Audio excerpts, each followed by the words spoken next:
Hello, c'est HR, votre chroniqueur. Alors ça y est, je viens de terminer la série sur Paramount+, Daryl Dixon. Daryl Dixon est en fait un spin-off qui fait suite à The Walking Dead. Et cette suite a une grosse particularité, elle se déroule en France, ce qui ne s'était jamais produit auparavant. J'ai un avis assez mitigé concernant cette série, je vais vous dire pourquoi, bien évidemment, dans ce qui suit. Let's go! Je m'appelle Daryl Dixon. J'étais parti à la recherche d'autre chose. J'ai trouvé que des emmerdes. Qu'est-ce qui vous a amené en France?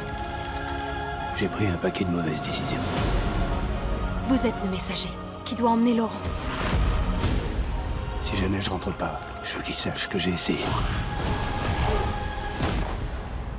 Et que je baisse pas les bras.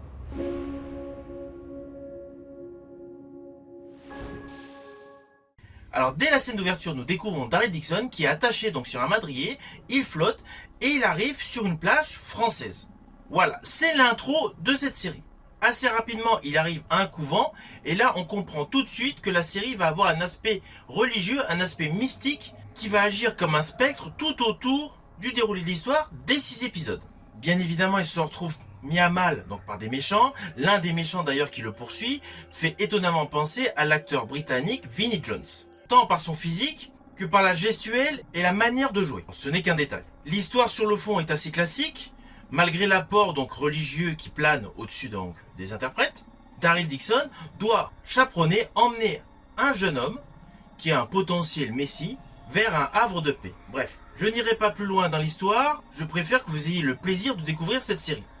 Néanmoins, à la fin de cette vidéo, je donnerai quelques petites indications qui peuvent être considérées comme spoil, mais ce ne sera pas transcendant. C'est juste quelques détails pour affiner mes propos. Alors la première particularité de cette série, c'est que Daryl Dixon, on a l'habitude dans la saga donc The Walking Dead, que c'est l'un des personnages qui parle le moins. Là dans celui-ci c'est l'inverse. Là du coup il parle beaucoup. Je pense notamment d'entrée de jeu, au tout début de l'épisode, il découvre un magnétophone et laisse un message à la manière d'un testament sur une cassette audio. Bref. Et que je baisse pas les bras.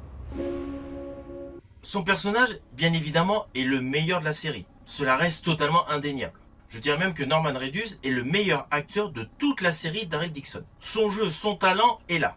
Cependant, je ne dis pas que la distribution française autour n'est pas excellente, mais je dirais il y a une grosse différence en termes de jeu d'acteur.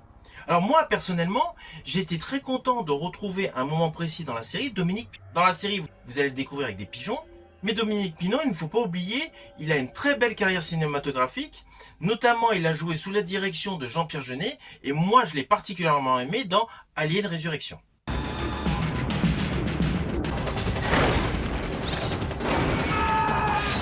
Alors oui, le personnage de Dominique Pinon dans la série, bien évidemment, met en avant un cliché. Le cliché des pigeons à Paris. Et d'ailleurs, je dirais que c'est peut-être là le défaut, le bémol de la série.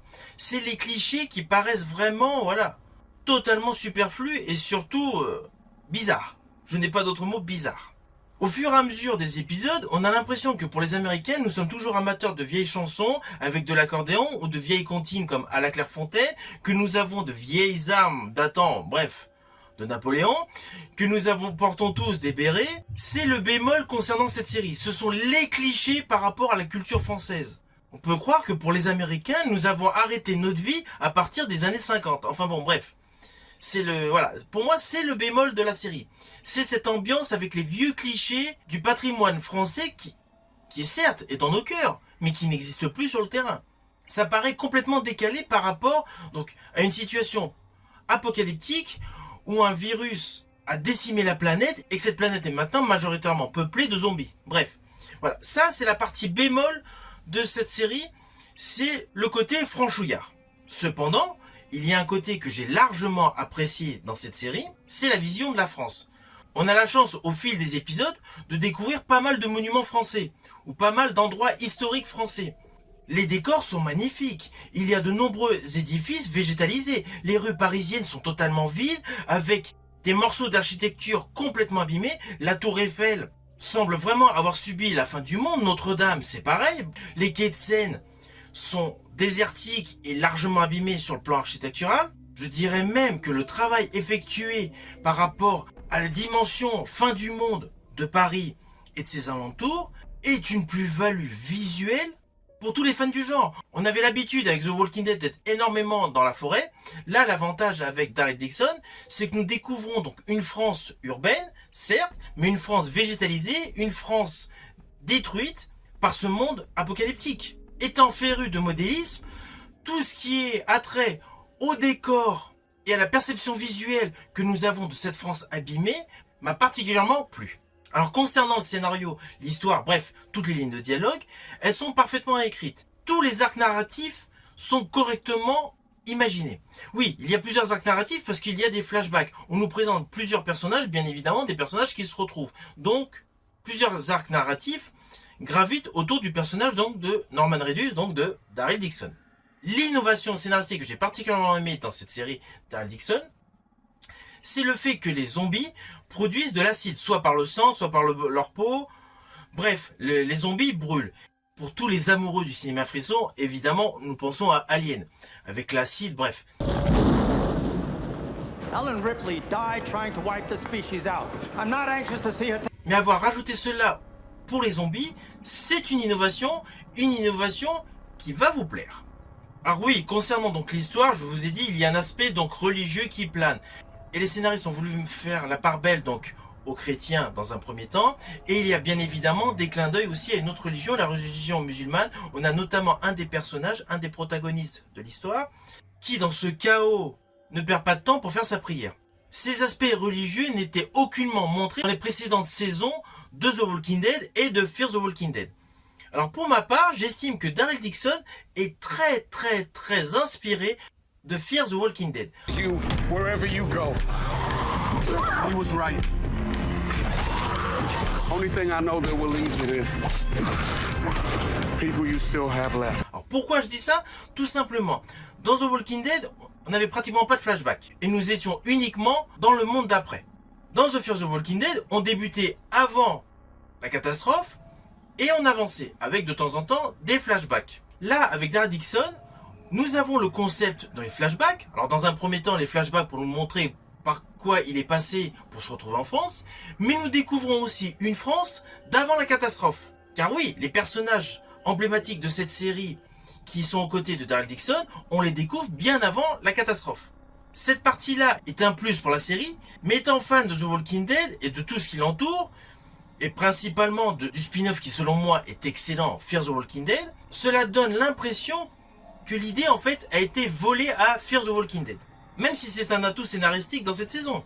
Alors pourquoi je dis atout? Tout simplement parce qu'on découvre les personnalités de personnages importants au fur et à mesure des épisodes, et surtout qui évoluent dans la saison, et ça permet ainsi de mieux les comprendre. Et surtout, cela donne une certaine forme de dynamisme dans la réalisation. Le fait de faire ces flashbacks, ça dynamise un peu le déroulé de l'histoire. Déroulé de l'histoire où certains détails auraient pu être enlevés. Je pense notamment là à des références à Jeanne d'Arc, à De Gaulle. Les deux petites références concernant ces deux personnages historiques, selon moi, n'étaient absolument pas nécessaires. La grande méchante de la série, qui vit dans son château, etc. Bref, son personnage est caricatural. Elle joue bien, l'actrice joue bien, mais selon moi, son personnage est caricatural. Ce qui sauve, selon moi, cette série, c'est essentiellement la présence de Norman Reedus, le personnage donc de Daryl Dixon. Sans Daryl Dixon, cette série, honnêtement, à part quelques effets visuels, n'a aucun intérêt. Alors oui, vous allez me dire, elle se nomme Daryl Dixon. Mais je pense dernièrement au spin-off Dead City mettant donc Maggie et Megan ensemble. Il y avait de nombreux personnages qui gravitaient autour, comme le Croate. La série était extrêmement captivante. Là, dans cette série, d'ailleurs j'ai fait une chronique sur cette série, bref. Là, cette série Daryl Dixon, elle est bien. Il y a des montées d'adrénaline. Mais au final, elle n'est pas vraiment captivante. On devine aisément le déroulé de l'histoire. The Walking Dead qui présentait de nombreux twists, Fear the Walking Dead qui montrait de nombreux twists, et je pense notamment à Dead City qui montrait un énorme twist au final, ajoutait une qualité scénaristique d'envergure qui rendait bien évidemment les saisons captivantes. Là, à la fin de Daryl Dixon, il n'y a pas de twist, il n'y a pas de gros retournement de situation. Alors oui, les deux derniers épisodes, on va pas se mentir, ce sont les meilleurs de la série. Bien évidemment, je vais pas vous dire ce qui se passe dans ces deux épisodes, mais les confrontations finales présentées au fil des deux derniers épisodes font monter en qualité scénaristique cette saison. Et puis les flashbacks présentant le pourquoi Daryl Dixon se retrouve là, confère une qualité supérieure à l'ensemble de la série Daryl Dixon. Alors sinon, en ce qui concerne la réalisation, la mise en scène, elle est bonne. La qualité photo, elle est bonne. On a compris que le réalisateur a voulu donner une ambiance Seconde Guerre mondiale. En ce qui me concerne, ça me choque pas.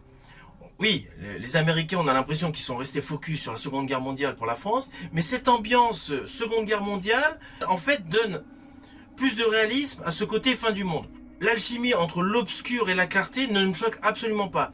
Le réalisateur a conçu donc des épisodes de qualité avec des effets de lumière totalement différents en fonction des épisodes. Bon, il aurait pu s'abstenir avec le cabaret, mais voilà, principalement entre les décors végétalisés, l'aspect Seconde Guerre mondiale et les jeux de lumière, la série globalement bénéficie d'une très belle photographie. Essentiellement, je dirais comme appuyé par les décors que j'ai trouvé magnifiques. Les décors, je les trouve extrêmement beaux. Alors je vous préviens tout de suite, ce que je vais dire est un mini spoil. Dans la série, ça doit être à l'épisode 5, il y a un flashback où nous découvrons donc Daryl qui gagne sa vie pour pouvoir se payer de l'essence en livrant donc des zombies. À un moment précis, il effectue une communication.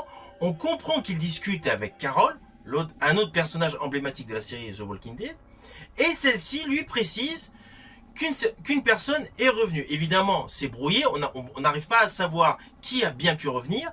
Peut-être, mais là c'est uniquement une opinion perso, peut-être que Carol était en train de lui préciser au téléphone que Rick est de retour. J'ai pensé à cela vu qu'il y a prochainement une série avec Rick. Mais bon, ce n'est qu'une interprétation. Voilà. C'est un spoil, mais c'est pas un véritable spoil concernant donc les lignes scénaristiques et les arcs narratifs de cette série. Je m'appelle Daryl Dixon.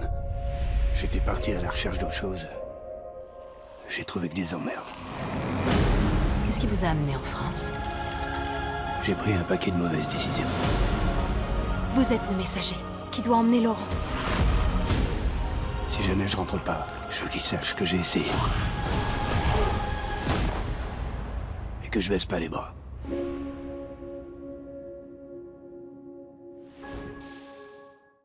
Alors au final, cette série Daryl Dixon, qui est une nouvelle aventure du monde prolifique entourant donc The Walking Dead, a le mérite de se délocaliser en France. Elle est radicalement différente par rapport à ce que vous avez pu voir à The Walking Dead. C'est totalement différent par rapport au spin-off Dead City. C'est 100 fois supérieur par rapport au spin-off Beyond The Walking Dead. Mais pour moi, cela reste un cran en dessous au spin-off Fear the Walking Dead. L'histoire des zombies avec leur sang acide ou leur peau brûlante, c'est une belle innovation scénaristique. Cela rajoute une nouveauté par rapport au monde des zombies. C'est une série qui mérite le regard. C'est une série qui nous présente une aventure d'un personnage que nous aimons tous dans The Walking Dead, Daryl Dixon. Série qui, au vu des derniers épisodes, devrait déboucher vers une saison 2. Mais bien évidemment, pas forcément en France. Ou tout simplement, cela va déboucher sur les retrouvailles avec le monde de The Walking Dead. J'espère que ma chronique vous aura plu. Si vous avez aimé, pensez à la partager, pensez à la liker. En ce qui me concerne, je vous dis à bientôt pour une prochaine chronique.